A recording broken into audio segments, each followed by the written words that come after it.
Volvemos a Caracas, cumbre del Mercosur.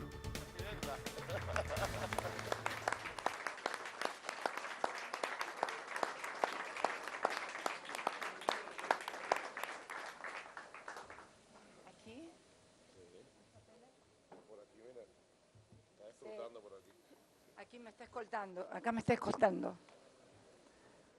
Bueno,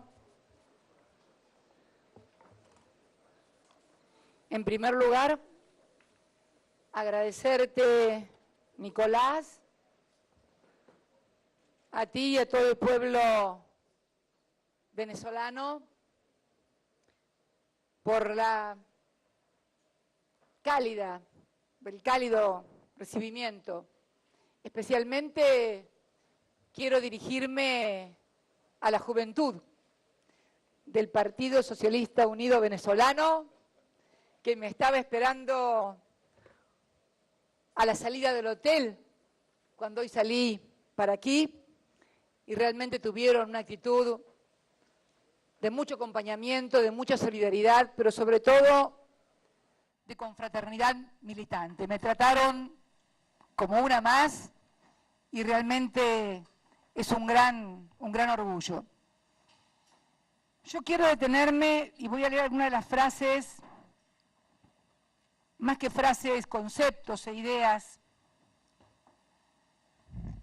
Y lo que entiendo van a ser los grandes desafíos del Mercosur y de la región para lo que Pepe definió, y comparto plenamente con él, me refiero a Pepe Mujica, presidente del Uruguay. Ya le digo Pepe, por ahí alguno que me está escuchando dice de quién estará hablando, no, de Pepe Mujica,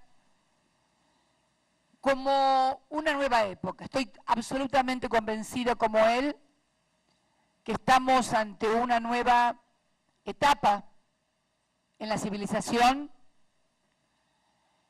También estoy convencida como él que hay millones de jóvenes que tienen distintas maneras de comunicación, distintas formas de lenguaje, pero también vislumbro en esos millones de jóvenes, Pepe, que sienten una responsabilidad, tal vez no en la forma que la asumimos nosotros, a todo o nada.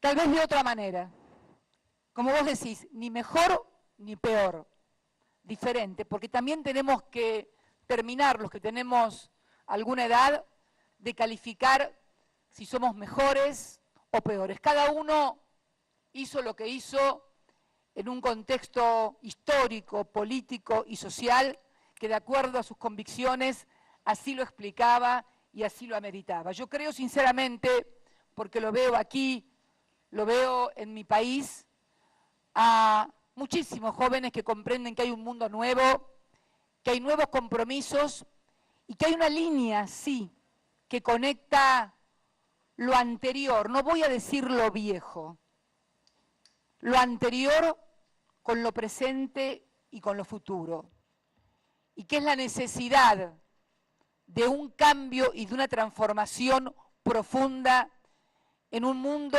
absolutamente injusto e inequitativo. Y sobre todo, como bien decía Pepe, en nuestra región, tal vez la más rica en recursos naturales del planeta, pero la más injusta en cuanto a la distribución del ingreso.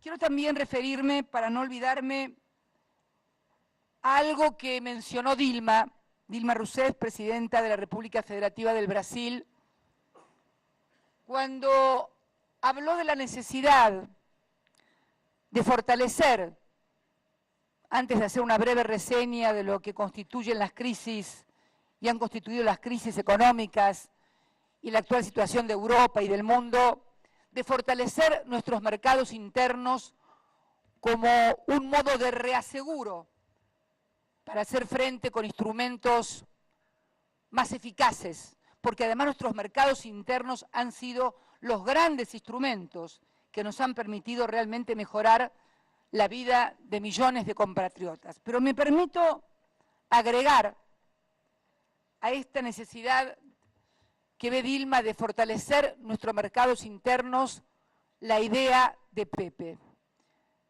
Integrar también nuestros mercados internos. Dilma habló también de una industria, habló de la región y dijo, entre otras palabras, que éramos una región privilegiada, la de mayor reserva de agua potable, la cuarta en extensión, la quinta economía a nivel global, agricultura súper tecnificada y súper moderna, gran reserva de energía. Y habló también de una industria no completa. Tal vez esta sea hoy una de las claves, junto con lo que mencionaba Pepe, conocimiento, ciencia y tecnología, lo que tenemos que terminar de completar. Está claro hoy que en el mundo no hay ningún producto que sea hecho totalmente en un solo lugar. Pero lo que tenemos que tratar en la integración de nuestras economías internas es que la parte que nos toca en el desarrollo industrial sea la de más alto valor agregado a través de la ciencia y la tecnología para mejorar el trabajo, la remuneración, la distribución, porque coincido con Pepe en que el conocimiento, la ciencia y la tecnología van a ser la clave del siglo XXI, pero junto a otros dos elementos, la energía y los alimentos. Por eso creo que lo que Pepe planteaba de no hacer reuniones por reuniones, sino comenzar a cualificar estos encuentros y tener acciones concretas para poder superar esto. ¿Y cómo hacerlo? A través de la política.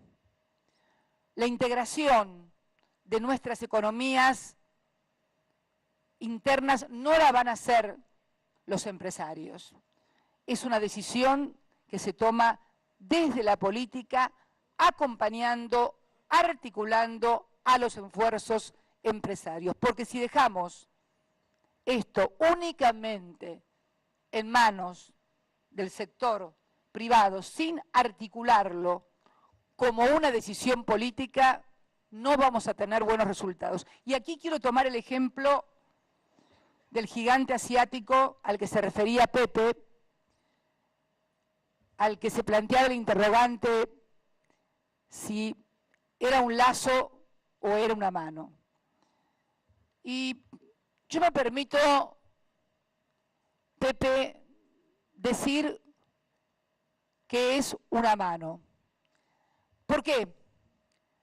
Porque el desarrollo de ese gigante asiático no tuvo lugar únicamente porque son 1.400 millones, sino porque la economía ha estado dirigida por la política y no la economía dirigiendo a la política. Esta es la clave, porque si fuera únicamente el número de habitantes, otros países, no quiero nombrar, tienen también un número significativo que supera los 1.000 millones y sin embargo no han alcanzado el desarrollo económico, la importancia de ser el primer país exportador y de hoy ser el que, como vos bien decís, ha cambiado las relaciones de intercambio comercial. Miren, cuando Argentina, vos mencionaste a Argentina como una de las economías más importantes del mundo cuando eras muy joven.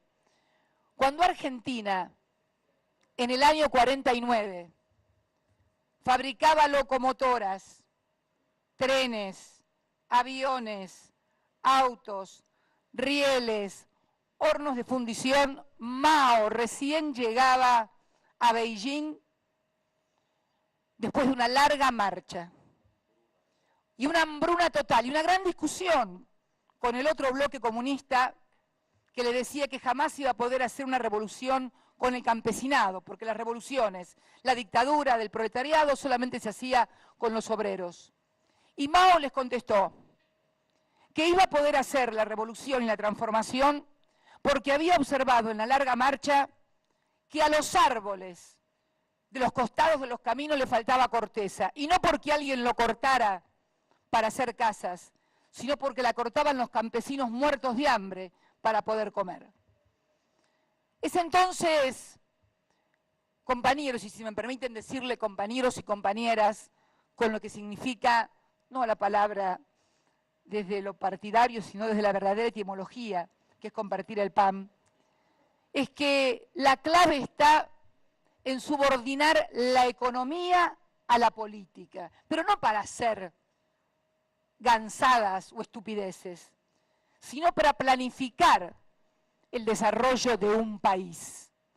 Porque uno de los mitos del neoliberalismo ha sido que la planificación, la intervención del Estado es absolutamente contraproducente. Bueno, yo les notifico, y no tenemos que notificar todos nosotros, que ese gigante asiático que hoy deslumbra al mundo es fruto de una meticulosa planificación y decisión, no económica, sino política, que primero decide las políticas y en base a las políticas desarrolla la economía y orienta la economía. ¿Y por qué digo que no hay que tenerle miedo a si es el lazo o si es la mano? Yo creo que viene una nueva etapa en esta etapa del mundo, Pepe. Hasta ahora fue la subordinación.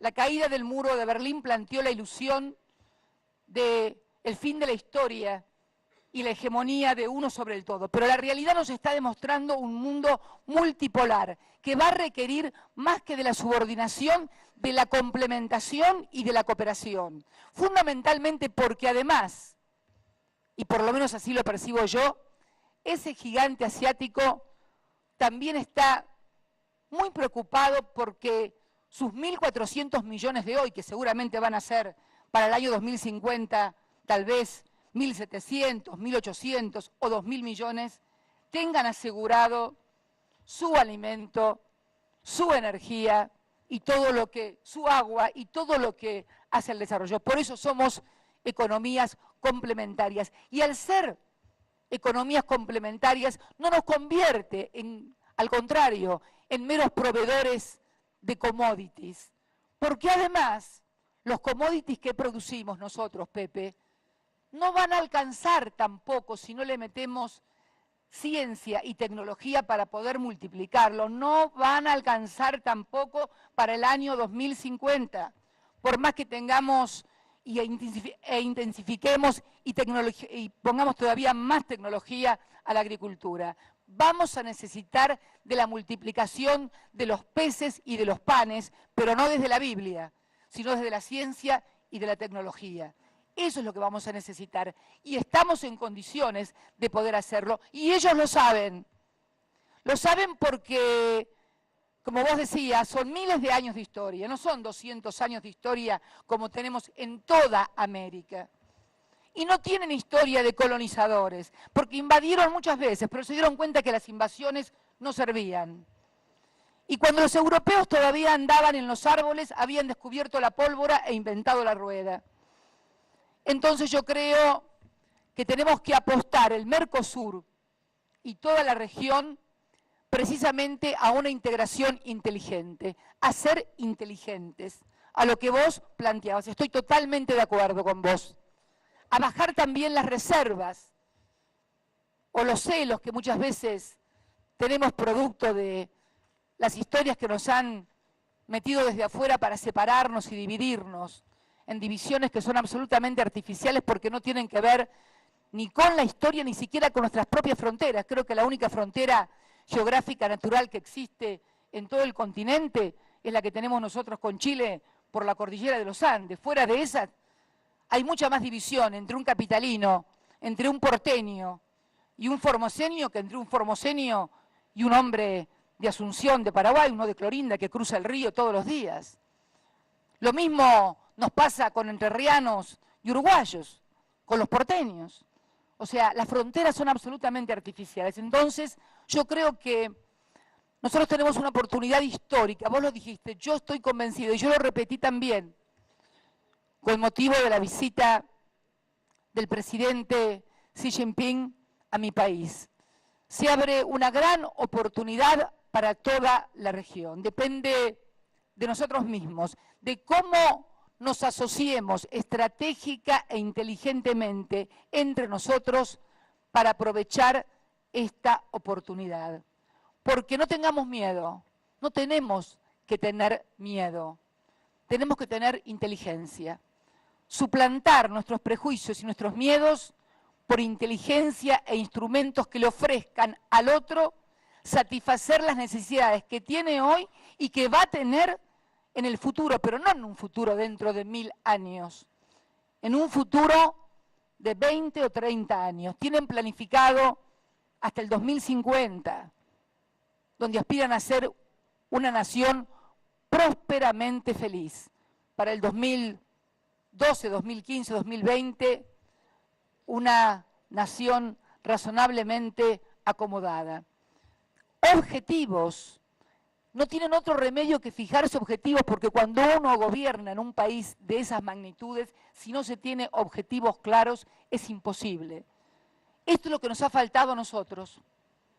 Fijarnos objetivos comunes y descubrir nuestras asociaciones virtuosas.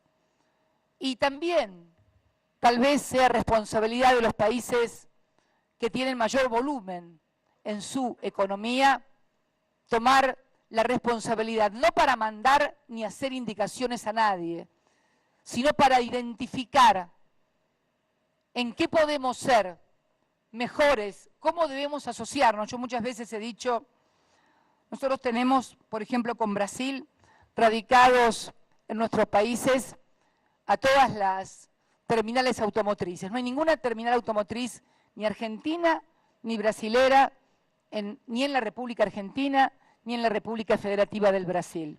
Sin embargo, ambos países tenemos un fuerte déficit comercial en materia automotriz. ¿Por qué? Porque las automotrices nos importan las autopartes que pasan a ser hoy, sobre todo las de alto valor agregado, desde un GPS hasta cosas mucho más sofisticadas, las de alto valor agregado. Y muchas veces inclusive nos transfieren los autos que hoy no pueden vender en Europa a nosotros para, de esa manera, enjugar sus propios déficits. Por eso tenemos que ser inteligentes nosotros. No le pidamos a los otros asociaciones que obviamente no les van a convenir o acuerdos que no les van a convenir. Ellos siempre firman los acuerdos que le convienen y en donde solamente hay un ganador. Nosotros tenemos que firmar acuerdos donde seamos win to win, ganador-ganador. Y me parece que este es uno de los desafíos del Mercosur. Y creo que precisamente la presencia de estos nuevos actores multipolares son una oportunidad y de ninguna manera lo podemos vivir como una amenaza, sino como una inmensa oportunidad para aprovechar estos recursos que Dios nos ha dado a los americanos del sur y también permitirles, como lo hemos hecho en esta década que ha pasado, que los que todavía no hemos logrado incorporar, los pobres que todavía no tienen su casa, su oportunidad de educación, su oportunidad de progresar, lo tengan a partir de estas asociaciones inteligentes y estratégicas. Yo quisiera finalmente hacer un llamado. Me decía Pepe nos decía Pepe a todos, nos contaba, la necesidad de juntar también las inteligencias de nuestras universidades. No solamente juntarnos los empresarios, todas nuestras reuniones cuando son o bilaterales o reuniones así, son con empresarios. Deberíamos comenzar a juntar a nuestros cerebros, a nuestras universidades, a nuestros consejos de investigadores, para ver qué tecnologías tenemos complementarias para poder avanzar, para poder, porque en esto no tengan dudas, es el conocimiento, la ciencia y la tecnología. Y si además Venezuela, con sus reservas energéticas comprobadas entre las más grandes del mundo, Brasil, Argentina, que ahora, como lo decía anteriormente, se ha comprobado que tiene las reservas de gas shale y de petróleo shale segunda y cuarta en el mundo. Agua potable, ese pulmón verde que es la Amazonía, más todo lo que somos nosotros culturalmente, más las identidades que tenemos nosotros, de una lengua común, de una historia común, de luchas por nuestras independencias, donde todos esos hombres y mujeres eran amigos y tenían una identidad común, cosa que no ha pasado en Europa. Al contrario, en Europa se mataban entre ellos, mis queridos. Fue una pelea permanente entre los unos y los otros, guerras que duraron dentro de 100 años para ver quién dominaba a quién, porque siempre han tenido espíritu de dominación y de colonizadores. Una vez, y para terminar, un periodista europeo me preguntaba acerca de los populismos en América Latina. Obviamente ya sabemos a quiénes se refería, ¿no? Por lo menos lo sospechamos. Y yo le dije que era imposible que ellos entendieran los fenómenos políticos de las nuevas formaciones políticas de la América del Sur. No la podían comprender porque su espíritu siempre había sido el que tienen los colonizadores, el que va y domina. Nosotros no tenemos ese espíritu porque siempre hemos sido los colonizados y los dominados. Por eso nos es mucho más fácil a nosotros, sin tener un mismo signo monetario, sin tener ninguna cosa firmada de uniones y demás, poder haber resuelto conflictos sin haber llegado, por ejemplo, a enfrentarnos cuando ha habido momentos tan difíciles como los que hemos enfrentado muchas veces entre Ecuador y Colombia, o Colombia y Venezuela, o lo que pasó a Evo, o lo que le pasó a Rafael en Ecuador. ¿Por qué? Porque tenemos un espíritu que cree realmente en la cooperación y sabe lo que se sufre siendo colonizado o dominado. Tal vez otros lo saben mejor y con más sufrimiento, porque muchos de nosotros también no debemos olvidarnos que provenimos o somos nietos de los colonizadores. Pero, ojo, nuestros abuelos no vinieron a colonizar, esta es la gran ventaja. Nuestros abuelos vinieron a laburar, a trabajar, a hacer el futuro que no encontraban en Europa asolada por el hambre, por las guerras, y vinieron aquí en tierra de oportunidades. Por lo tanto, también trajimos otra cultura. Mis tres abuelos españoles no vinieron a colonizar nada, vinieron a laburar y a agachar el lomo en la tierra. Por eso tal vez eso nos dé un hándicap como dirigentes que otros del mundo desarrollado, acostumbrados a relaciones de subordinación, no tienen. Por eso, sinceramente, creo que el problema sigue siendo comprender que la integración es política y que la solución es política. Y si es política, señoras, señores presidentes y presidentas, la debemos dar nosotros, los políticos surgidos por el voto popular. Muchas gracias y vamos con otro martillazo.